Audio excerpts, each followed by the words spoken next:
তিন ধরনের মানুষ আছে যারা আমাদের জীবনে এসে রেখে যায় ভিন্ন ভিন্ন ছাপ। জীবনটা যেন এক বিশাল বৃক্ষ। এই বৃক্ষ যেমন পাতা, ডাল, শেকড় থাকে, তেমন আমাদের জীবনেও কিছু মানুষ আসে পাতার মতন, কিছু মানুষ আসে ডালের মতো, আর কিছু মানুষ গভীরে মিশে যায় শেকড়ের মতো। আর প্রতিটা মানুষই আমাদের জন্য রেখে যায় এক একটা শিক্ষা। পাতার মতো মানুষেরা জীবনে আসে ক্ষণিকের অতিথি হয়ে। আনন্দের সময় তারা হাসি খুশিতে সঙ্গ দেয় ঠিকই, আবার আড্ডা উচ্ছ্বাসেও ভরিয়ে তোলে। আবার যখন কষ্টের ঝড় নামে তারা উড়ে যায় হাওয়ার সাথে। সবাইকে ধরে রাখার চেষ্টা করা বৃথা। কিছু মানুষ আসে কেবল মুহূর্তের জন্য।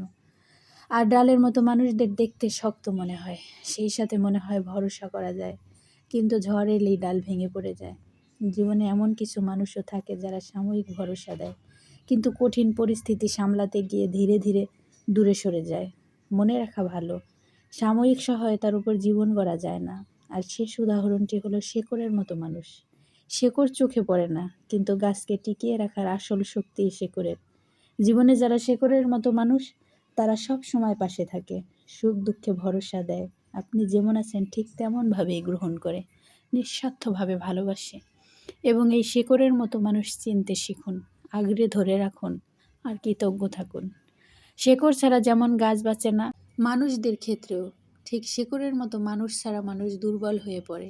এই জীবনে অনেকেই আসবে, আসল কাজ হলো কে সাময়িক, কে ভরসাহীন, আর কে চিরস্থায়ী তা বুঝতে পারা। আপনার জীবনে যে শেকড়ের মতো মানুষ, তাকে মূল্য দিন।